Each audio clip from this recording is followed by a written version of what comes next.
Assalamualaikum warahmatullahi wabarakatuh. Bagaimana kabarnya? Semoga kita semua dalam keadaan sehat di masa pandemi ini ya. Perkenalkan, nama saya Farid Mansur dengan nomor induk mahasiswa 2019-406405042, program studi pendidikan guru sekolah dasar Universitas Muhammadiyah Pringsip Lampung, semester 4 kelas A. Video kali ini saya akan menyampaikan materi tentang pengolahan data, yang mana untuk memenuhi tugas kuis 2 mata kuliah pembelajaran matematika di SD dengan dosen pengampu Ibu Yuni Arnida, Magister Pendidikan. Langsung saja ke materinya ya. Nah, hari ini kita akan belajar tentang pengolahan data. Sebelum itu, apakah yang dimaksud dengan data? Data adalah catatan yang diperoleh berdasarkan fakta atau kenyataan. Seperti apa sih contoh data? Misalnya, data tinggi badan siswa kelas 4, data berat badan siswa kelas 4, data nilai ulangan siswa kelas 4, dan lain-lain. Dalam pengelolaan data, ada beberapa tahap yang perlu kita lakukan. Tahap yang pertama adalah pengumpulan data. Lalu bagaimana sih caranya kita mendapatkan data? Yang pertama adalah pencatatan langsung. Contoh, guru ingin mengetahui berat badan siswa kelas 4. Maka yang dilakukan guru adalah membawa timbangan berat badan ke dalam kelas dan menimbang masing-masing siswa, kemudian melakukan pencatatan langsung. Yang kedua adalah wawancara. Wawancara adalah kegiatan tanya jawab. Misalnya, kamu ingin mengetahui golongan darah teman-temanmu, maka yang kamu lakukan adalah melakukan tanya jawab untuk mengetahui golongan darah temanmu. Contoh, halo Andi, apa golongan darahmu? Kemudian Andi menjawab, golongan darahku A. Nah, berarti kamu telah melakukan kegiatan wawancara atau tanya jawab. Yang ketiga adalah kuesioner atau angket. Misalnya kamu ingin mengetahui warna favorit teman-temanmu, maka kamu bisa menyebarkan angket atau kuesioner, atau bisa kita sebut lembar isian.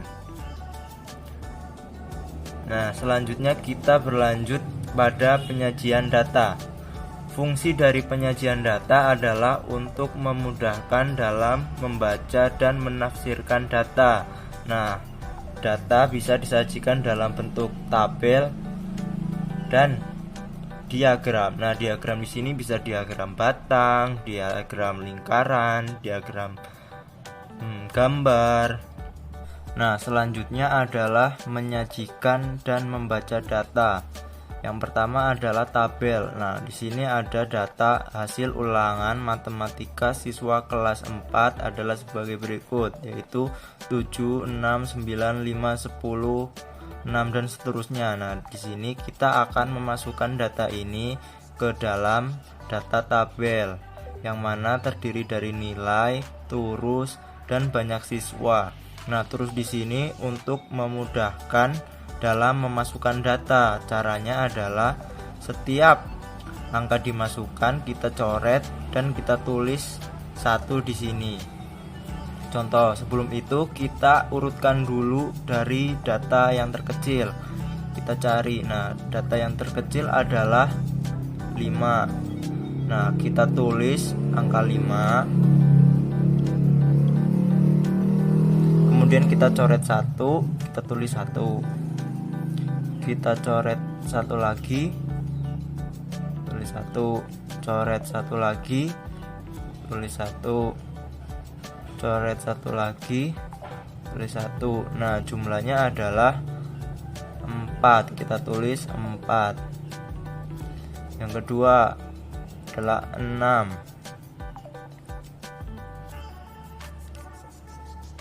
6 di sini kita coret, tulis 1. Nah, lakukan sampai semuanya terisi penuh ya. Nah, nanti hasilnya adalah seperti ini. Hasilnya adalah ada 4, 6, 4, 2, 5, 3. Nah, bagaimana sih cara membaca data dari tabel seperti ini? Nah, setelah kita memasukkan data-data dari ke dalam tabel, sekarang kita akan membaca datanya. Nah, siswa yang mendapatkan nilai 5 adalah sebanyak 4 orang. Kemudian siswa yang mendapatkan nilai 6 sebanyak 6 orang. Siswa yang mendapat nilai 7 sebanyak 4 orang. Siswa yang mendapat nilai 8 sebanyak 2 orang. Siswa yang mendapat nilai 9 sebanyak 5 orang.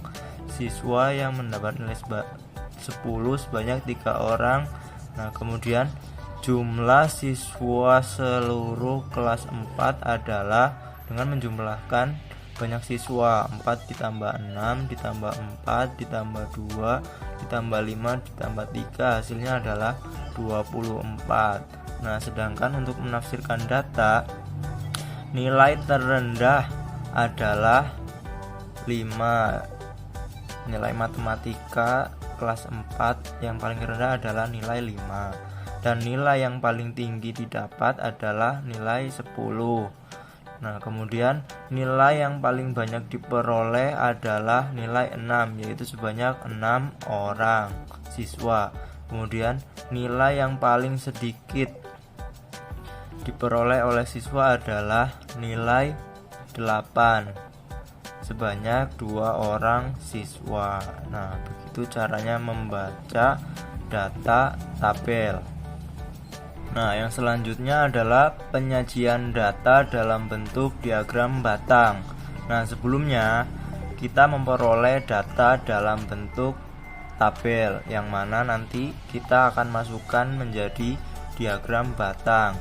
Caranya adalah membuat garis ke samping yang diisi oleh jenis ikan. Nah, jenis ikan di sini kita masukkan di bawah. Kemudian yang garis ke atas kita tulis hasil panen, garis ke atas. Nah, ini kita tulis 100, 200, 300, 400, 500 adalah hasil panen dalam kilogram. Kemudian kita tulis lele, bawal, mujair, tuna, dan kakap adalah ikan yang akan dipanen Pak Budi. Nah, di sini kenapa 100 200 adalah setiap interval naiknya 100, jadinya 100, 200, 300, 400 dan 500. Nah, misalnya kita tulis lele di sini 300, maka kita buat garis di 300, kemudian membuat kotak seperti ini dan menariknya garis tipis-tipis. Nah, selanjutnya misalnya selanjutnya adalah bawal 350. Kenapa diantara 300 dan 400? Karena kita tidak menulisnya 350, jadi kita menulisnya di antara 300 dan 400 adalah 350. Jadi kita tarik garis tipis-tipis, kemudian kita buat kotak di sini. Nah, sampai selanjutnya. Nah, kemudian bagaimana sih membaca data dalam bentuk diagram batang ini? Nah, cara membacanya adalah panen ikan lele sebanyak 300 kg. Kemudian panen ikan bawal sebanyak 350 kg. Kemudian panen ikan mujair sebanyak 400 kg. Kemudian panen ikan tuna sebanyak 150 kg dan panen ikan kakap sebanyak 250 kg. Lalu bagaimana sih menafsirkan data yang tidak tertulis di sini? Nah, panen paling sedikit adalah ikan tuna, yaitu 150 kg. Kemudian panen paling banyak adalah ikan mujair, yaitu 400 kg.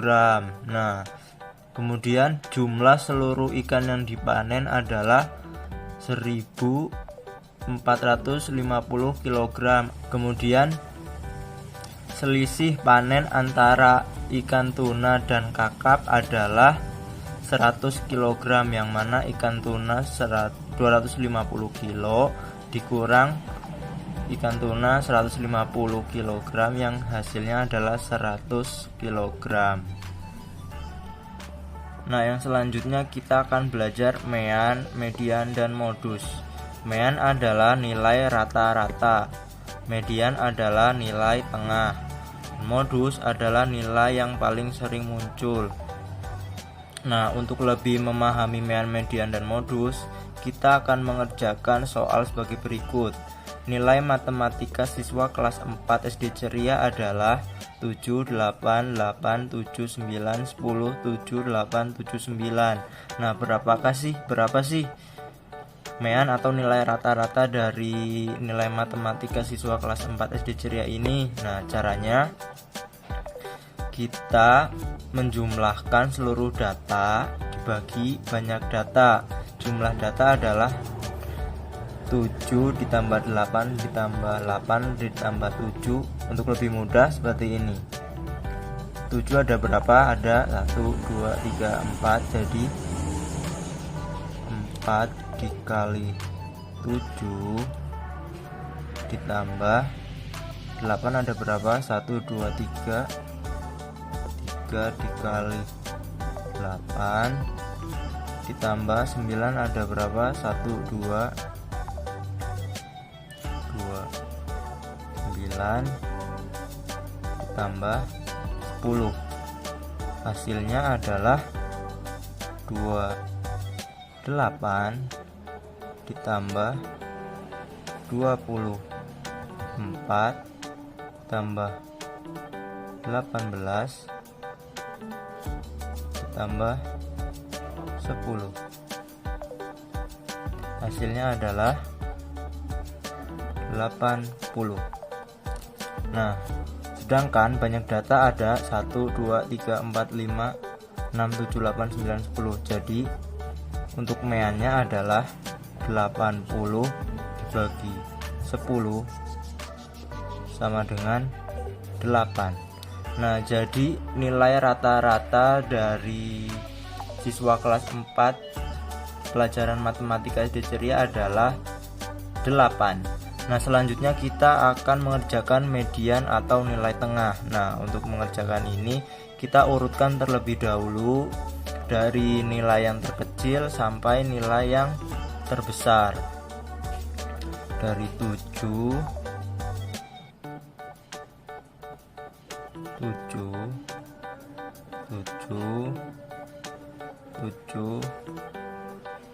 8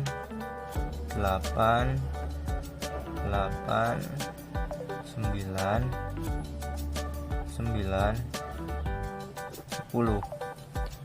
Nah, nilai tengahnya adalah membagi sisi kiri dan sisi kanan dengan seimbang. Contoh, kita coret dulu 3, kita coret 3, kita coret 1, kita coret 1. Nah, ini tengah-tengahnya. Lalu bagaimana jika terdapat 2 angka? Nah, caranya adalah menjumlahkan 8 ditambah 8 kemudian dibagi 2. Hasilnya 16 dibagi 2 sama dengan 8. Nah, nilai median atau nilai tengah dari nilai matematika kelas 4 SD Ceria adalah 8. Nah, yang ketiga adalah mencari modus atau nilai yang paling sering muncul. Nah, ini paling gampang, yaitu kita cari saja nilai yang sering muncul di sini. Ada 7 sebanyak 1, 2, 3, 4, sedangkan 8 hanya 1, 2, 3. Jadi nilai yang paling sering muncul adalah nilai 7.